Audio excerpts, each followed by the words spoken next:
Campaigning करते हैं क्योंकि उनको वोट हासिल करने हैं, वोट हासिल करने हैं। और वोट हासिल अलग अलग तरीकों से हो सकते हैं, शातिर तरीकों से भी हो सकते हैं, साजिशों से भी हो सकते हैं, चालाकियों से भी हो सकते हैं, बेईमानियों से भी हो सकते हैं, भ्रष्टाचार से भी हो सकते हैं, पैसे खर्च करके रिश्वतखोरी से भी हो सकते हैं, धमकी देकर भी हो सकते हैं। वोट हासिल हो जाते हैं। लेकिन हमारी इलेक्शन कैंपेनिंग सिर्फ वोट हासिल करने की कैंपेनिंग नहीं थी, हमारी इलेक्शन कैंपेनिंग आवाम का एतमाद हासिल करने की थी, भरोसा हासिल करने की थी, मोहब्बत, दोस्ती और प्यार हासिल करने की थी। मुझे लगता है कि इस इलेक्शन में सबसे ज्यादा आवाम का एतमाद, भरोसा अगर किसी ने जीता है तो वंचित बहुजन आघाड़ी के कैंपेनिंग ने जीता है। क्योंकि हमारा जो मिशन है, हमारा जो मकसद है, वही हमारी कैंपेनिंग थी।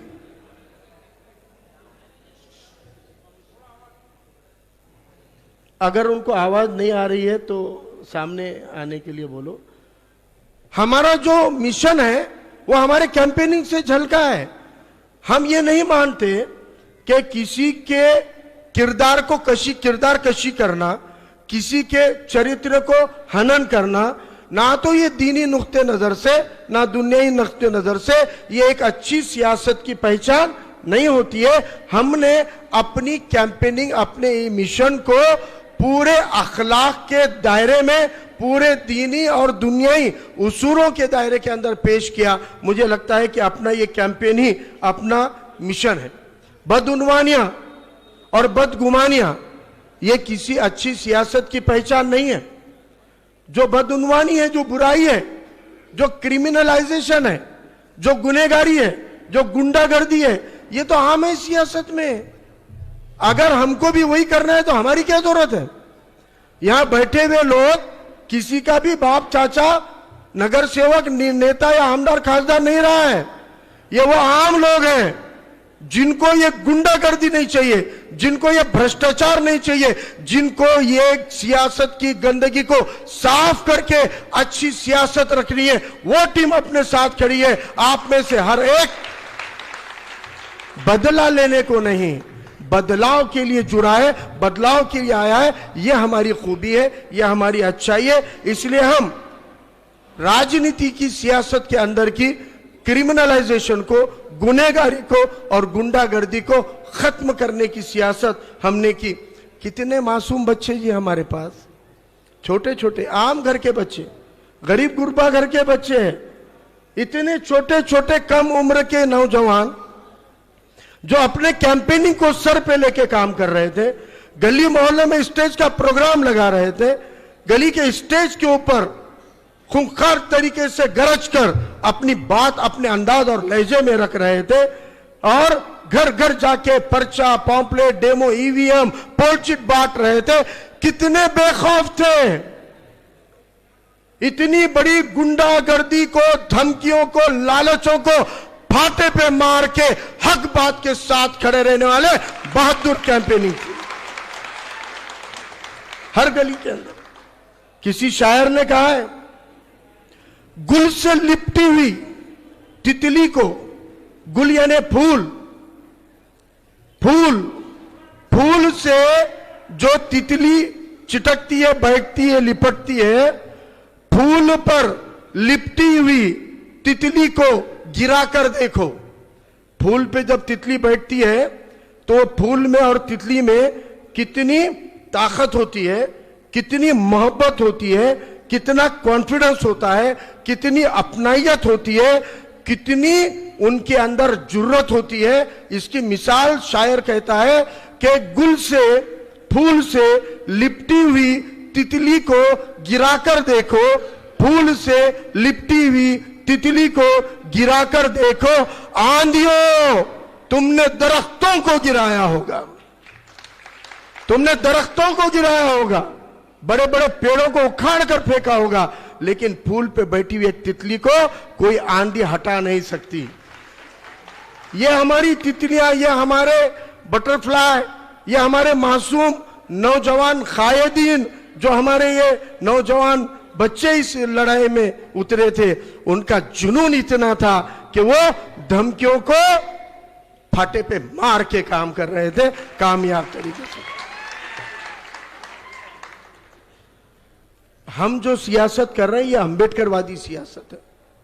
अंबेडकरवादी सियासत जो सरमायादार सियासत के खिलाफ वाली सियासत। अंबेडकरवादी सियासत पसमानदा तबकात को सत्ता में लाने की सियासत।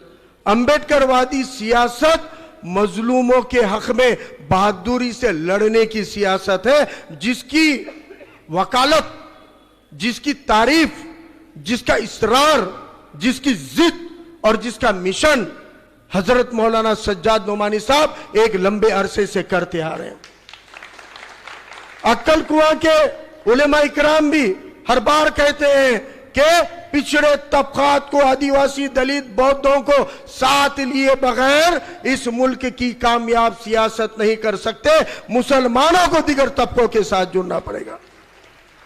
यह ख्याल सिर्फ हमारे उलमा का नहीं है, यह ख्याल हमारे दीन का भी है। हमारा मजहब दीन हमको जालिमों के तरफदारी के लिए सिखाता नहीं है, जालिम के साथ खड़े रहना सिखाता नहीं है। हमारा दीन हमको जालिम के खिलाफ लड़ना सिखाता है, बोलना सिखाता है, उसके इस खिलाफ डट कर खड़े रहना सिखाता है। तो हम जालिम के हिमायती नहीं हो सकते, हम बदउनवानी की हिमायती नहीं हो सकते, हम गलत तरीकों की हिमायती नहीं हो सकते। हमारा दीन कहता है जालिम के खिलाफ लड़ो, पूरी ताकत और कुव्वत के साथ जालिम के खिलाफ लड़ो। लड़ नहीं सकते, उतनी ताकत नहीं है तो जालिम के खिलाफ बोलो। अगर आप इतनी ताकत नहीं है कि जालिम के खिलाफ बोल भी नहीं सकते, तो हल एकदम आखिरी दर्जे का हुक्म है, उस जालिम के खिलाफ अपने दिल में बुरा मानो, बुरा बोलो, दिली दिल में बोलो, कुछ भी हो रहे भाई तेरे को बोल नहीं सक रहा लेकिन तू अच्छा नहीं कर रहा, ये गलत कर रहा, दिल में ही उसके खिलाफ बोलो। इतना हमारा दीन हमको सिखाता है। तो जालिम के खिलाफ लड़ना मतलब मजलूम के साथ खड़े रहना है, पीड़ित के साथ खड़े रहना है, पिछड़ों के साथ खड़े रहना है, आदिवासी दलितों के साथ खड़े रहना है। यह हुक्म हमारा दीन और हमारे उलमा देते हैं। यही तो ख्वाब लेकर हजरत मौलाना सज्जाद नोमानी साहब सियासत के अंदर राय देने की हिम्मत कर रहे हैं। एक दौर था जब कहा जाता था कि कोई शाही इमाम का फतवा आता, मुसलमान वोट दे थे, वो दौर चला गया। आज का मुसलमान बेदार, पढ़ा लिखा, क्वालिफाइड है, वो उन उलमाओं की ताईद के ऊपर गौर करना चाहता है जो उलमा अंधे बनकर किसी पार्टी की नहीं तो काबिल क़यादतों की तफ्तीश करके ताईद देते हैं। और अल्हम्दुलिल्लाह एक लंबे अरसे के बाद एक शुरुआत हुई है। लेकिन क्या किया जा रहा है?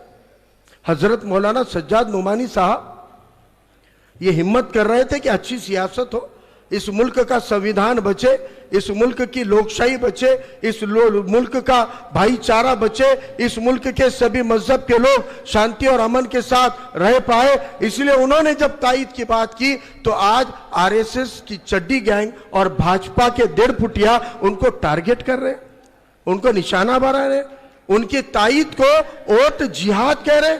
मैं पूछना चाहता हूं, वोट जिहाद क्या मायने है? वोट जिहाद के, लव जिहाद, लैंड जिहाद, वोट जिहाद। बेटा जिस दिन जिहाद के मायने समझ जाएंगे, कमर पे की पतलून सरक जाएगी, चड्डी सरक जाएगी। वोट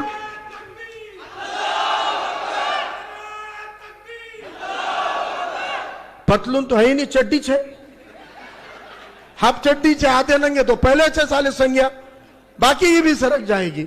तो इसलिए अब ये सवाल है कि लोकसभा में उन्होंने मुत्तहिद करके मुसलमानों को वोट परसेंटेज बढ़ा के वोट किया।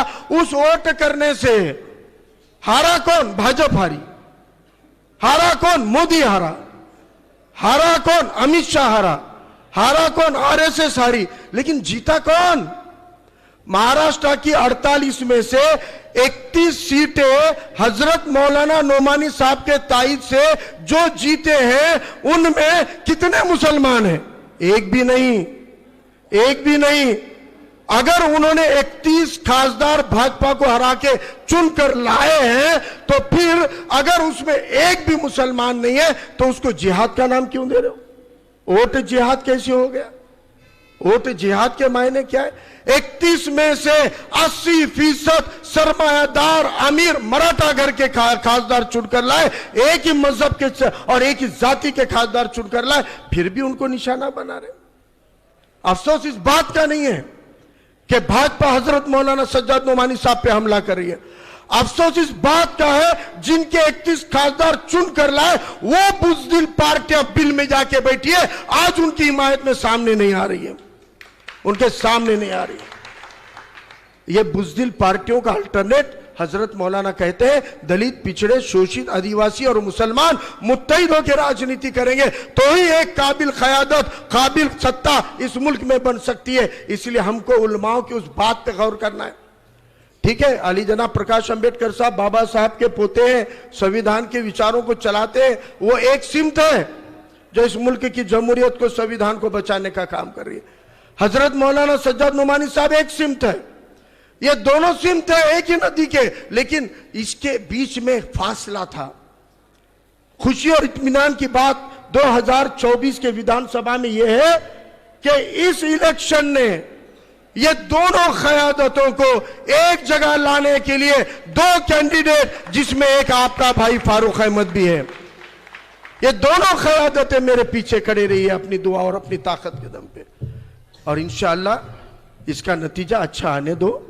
हम आपको कह रहे हैं कि ये जो लौ जलेगी ना, ये जो दिया जलेगा, ये जो शम्मा जलेगी अंधेरे में, इंशाअल्लाह मैंने पहले भी कहा, आज भी कह रहा हूं, इसी शम्मा की लौ को लेकर महाराष्ट्र के 288 विधानसभा में दिया जलाने का, रोशन करने का काम करेंगे।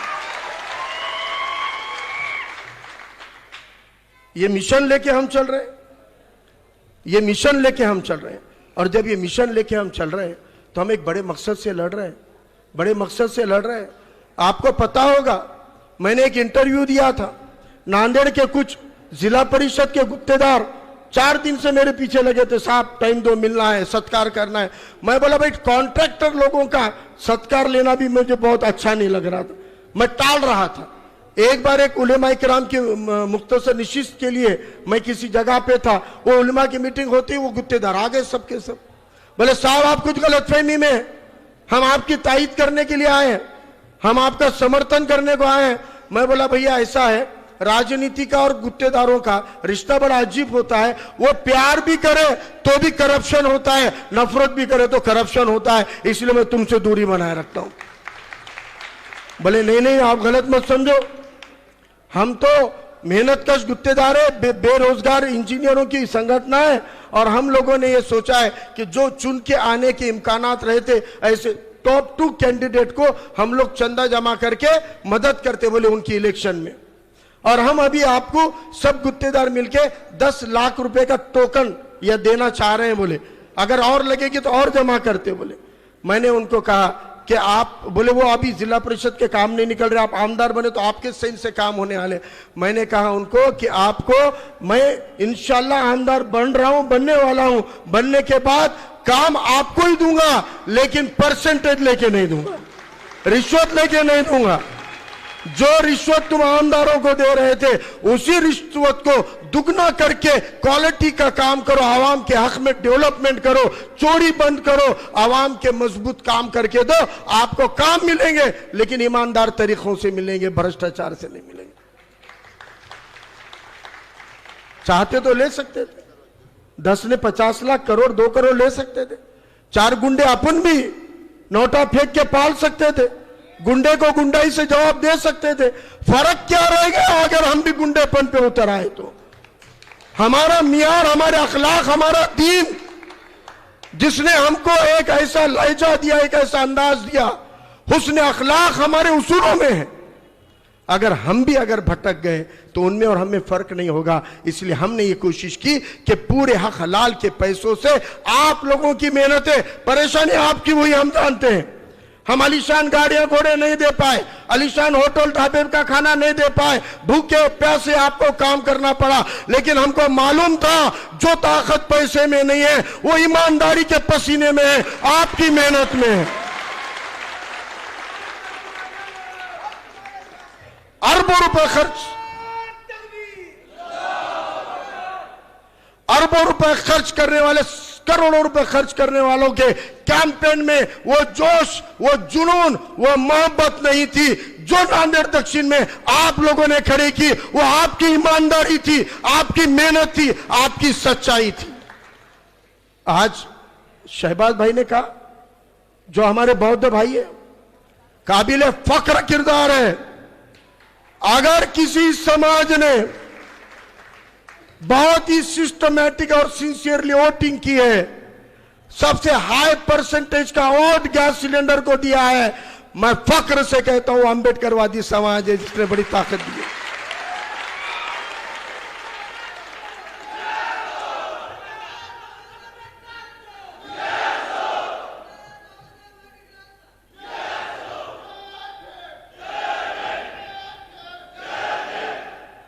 उसकी वजह है हमारे अंबेडकरवादी साथी संविधान जागरूक है, आइन को पढ़े हुए हैं, बाबा साहब को पढ़े हुए हैं। उन्होंने वही मसावत जो बाबा साहब ने उनको 19वीं 20वीं सदी में दी पढ़ी है, वही मसावत का पैगाम, वही उसूल पढ़े हैं उन्होंने जो हमको नबी करीम सल्लल्लाहु अलैहि वसल्लम ने 7वीं सदी में दे दिए। आज ये संविधान को जागरूक होने की वजह से राजनीति के अंदर शऊर की जो सीमा हमारे अंबेडकरवादी समाज में है कि कुछ भी हो गया तो किसी को डरने की नहीं, तो लड़ने की सियासत अंबेडकरवादी समाज करता है, दो हाथ करने की सियासत करता है। लेकिन हमको सेक्युलर कहने वाली पार्टियों ने डरना सिखाया, डरा डरा के राजनीति की है। इसलिए हम थोड़ा सा डर डर के राजनीति, अरे इनो आ जाएगा उनो आ जाएगा की करते। ये डर, पैसा, लालच, गरीबी, ये सारी चीजों का फायदा उठाकर हमारे वोटों को तकसीम किया जाता है। वरना मैं दावे के साथ कहता हूं, दीनी फराइज के नुक्ते नजर से इंशाअल्लाह ये मुसलमान भी अंबेडकरवादी भाइयों के साथ 2 कदम आगे बढ़कर लड़ने की सियासत कर सकता है। ये 2 तबके जब एक जगह आएंगे ना, सिर्फ एक विधानसभा नहीं, पूरे मुल्क के तख्त पे हासिल हो सकते हैं, काबिज हो सकते हैं। ये 2 तबके ही है जो न्यू बनाते हैं सियासत की। आप अगर इंसाफ पसंद सियासत करोगे, आदल और इंसाफ की सियासत करोगे, तो आपको मैं यकीन के साथ कहता हूं, इस महाराष्ट्र का हर ओबीसी, हर हिंदू, हर पिछड़ा, हर गरीब और सच्चा छत्रपति शिवाजी महाराज का मावड़ा मराठा तुम्हारे साथ ताकत से खड़ा होगा। मुगलों की हुकूमतों के अंदर मराठा सरदार थे, छत्रपति शिवाजी महाराज मराठा सरदारों के खिलाफ लड़े, तब भी शिवाजी महाराज के साथ जान को जान देने वाले बहादुर मुसलमान, दलित, पिछड़े, 18 पगड़ जाति के लोगों ने जाने दी है उनके लिए, कुर्बानियां दी है उनके लिए। वही अदल इंसाफ की सियासत करनी है। शिवाजी महाराज की इंसाफ की सियासत की मिसाल, जो उसूल उन्होंने दिए थे, उन्हीं उसूलों के मुताबिक उनके ही बाद के दौर में हैदर अली और हजरत टीपू सुल्तान की हुकूमत ने भी उन्हीं उसूलों को आगे बढ़ाने का काम किया है। लेकिन उन उसूलों पे चलने के बावजूद हजरत टीपू सुल्तान को सिर्फ मुसलमान होने के नाम पर अगर उनको ट्रोल किया जाता है, उनकी तस्वीर और स्टेटस के ऊपर गुने दाखिल होते हैं और दंगे फसाद होते हैं, तो उस वक्त में खड़े होकर कहने की जरूरत थी कि हाँ, हजरत टीपू सुल्तान की तारीख, उनका काम, उनका कर्तृत्व, उनकी हुकूमत इस मुल्क की धरोहर है, संपत्ति है। इसीलिए विश्व रत्न डॉक्टर बाबा साहब अंबेडकर ने इस मुल्क के संविधान में जो बादशाहों की तस्वीरें रखी है, उनके अंदर हजरत टीपू सुल्तान की तस्वीर संविधान में है, आइन में है। और अगर संविधान में टीपू सुल्तान की तस्वीर रहना, ये इस बात की निशानी है कि हजरत टीपू सुल्तान की तस्वीर किसी भी गली, मोहल्ले, चौक, स्टेटस, मोबाइल के ऊपर फख्र के साथ रह सकती है। और वो रखने की वजह से, वो लगाने की वजह से अगर तुम संघियों, चड्डी धारकों, नफरत के व्यापारियों, आरएसएस और भाजपा वालों, अगर तुम उसके ऊपर कार्रवाई की धमकी देते हो, तो अंबेडकरवादी राजनीति का कार्यकर्ता बनके हमको ये कहना पड़ता है, हाँ, हमने अपने मंच पर टीपू सुल्तान की तस्वीर लगाई है, नरेंद्र मोदी अमित शाह, फडणवीस, अगर दम है तो क्या उखाड़ सकते, उखाड़ के बताओ, ये बोलना पड़ेगा। और ये बोला है हमने, ये बोला है, बयान दिया है, मुंह नहीं मोड़ा है। ये ताकत है अगर आप पसमानदा तबकात के साथ एक होते हो। हमको ये करना है, हमको ये बनना है। ये रातों रात नहीं होता है, इसको लंबा अरसा लगता है, इसको मेहनत ये लगती है, इसको वक्त लगता है, इसको खून पसीनों से सींचना पड़ता है। आप सब लोगों से मैं वादा लेने के लिए आज यहां खड़ा हूं, आप लोगों से वादा लेने के लिए खड़ा हूं, आप लोगों को अपने साथ लेने के लिए खड़ा हूं, आपके साथ खड़े होने के लिए, आपके साथ लड़ने के लिए, आपके साथी, आपका भाई बनकर आपके बाजू शाना बशाना खड़े रहने के लिए मैं आपसे वादा लेना चाहता हूं कि वादा करो, कल हम जीते तब भी अदल और इंसाफ के साथ पूरे जोश और होश के साथ रहेंगे। और अगर खुदा ना खास्ता इलेक्शन है, कम ज्यादा हो सकता है, बेईमानियां हो सकती है, चोरी चपाटी हो सकती है, इंशाल्लाह सभी रिपोर्टों से हम जीत तो रहे हैं, जीतने से कोई ताकत नहीं रोक रही है। लेकिन खुदा ना खास्ता अगर हम किसी वजह से थोड़े बहुत फर्क से हार भी जाते हैं तो हम इलेक्शन हारेंगे, अपने हौसले और अज़ाइम को नहीं हारेंगे, अपने हौसलों को नहीं हारेंगे। नांदेड़ की आवाम ने, उलेमा इकराम ने, अंबेडकरवादी समाज ने, ओबीसी भाइयों ने, गरीब मराठों ने जो भरोसा हम पे जताया है, जो एतमाद हम पे जताया है, जो जिम्मेदारी हमारे कंधों पे डाली है, हम हारो या जीतो उस जिम्मेदारी को अपने कंधों पे पूरी जिम्मेदारी के साथ निभाएंगे। ये वादा मैं आपसे लेना चाहता हूं। आप मेरे साथ और मैं आपके साथ खड़े रहेंगे। हम बिल्कुल डरेंगे नहीं, झुकेंगे नहीं, बिकेंगे नहीं, लड़ते रहेंगे। हमको एक साथ एक मुट्ठी बन के रहना है, हमको एक साथ चलना है। हम होश में आके जोश नहीं गंवाएंगे। हम अपनी जीत को किसी को जलील करने के लिए नहीं, तो अपनी खुशी यहां के अदल और इंसाफ की निशानी बताने के लिए करेंगे। हमारी जीत किसी को तकलीफ देने के लिए नहीं है, किसी को चोट पहुंचाने के लिए नहीं है, किसी को इंसल्ट करने के लिए या किसी के किरदार को खत्म करने के लिए नहीं होगी। हमारी जीत हमारे मुखालिफिन को भी फख्र महसूस कराने वाली रहेगी, खुशी महसूस कराने वाली होगी। जो वोट दिए वो तो खुश होंगे ही, लेकिन खुशी ऐसी मनाएंगे कि जो वोट नहीं दिए वो भी खुश हो जाएंगे और हार ला के डालेंगे। ये तरीके से हमको अपनी जीत का जश्न मनाना है, जीत की खुशी मनानी है। और खुदा ना खास्ता नहीं जीत पाए तो सब्र का दामन नहीं छोड़ना है, संयम से रहना है। अभी इश्क के इम्तिहान और भी है, लड़ेंगे भी और जीतेंगे भी आने वाले वक्त में। ये भरोसे का परचम हमको लहराना है। इसलिए आखिरी में आपसे यही गुजारिश करता हूं कि एक दिन की, एक महीने की, एक इलेक्शन की लड़ाई नहीं है, ये लंबी लड़ाई है। नांदेड़ में आपने सियासत को एक नई डेफिनेशन देने का काम किया। नांदेड़ में आपने एक नई प्यार मोहब्बत की, भाईचारे की, अदल और इंसाफ की सियासत की शुरुआत की है। इस शुरुआत को रुकने मत दो, इस शुरुआत को थमने मत दो, इस शुरुआत को खत्म मत होने दो। ये दिया, ये शमा जली है, इसको हवाएं बुझाएगी, अपने हाथों को जला लेंगे लेकिन इस शम्मा को बुझने नहीं देंगे। ये आप अहद कर लीजिए, ये निर्धार कर लीजिए, ये संकल्प कर लीजिए कि आने वाले वक्त में हर दलित पिछड़े तबके को मजलूमों के लिए लड़ने को चुनकर आए तो असेंबली को हलाकर और खुदा न खास्ता हार गए तो रास्तों को आबाद करके हम इंसाफ की लड़ाइयों को लड़ेंगे।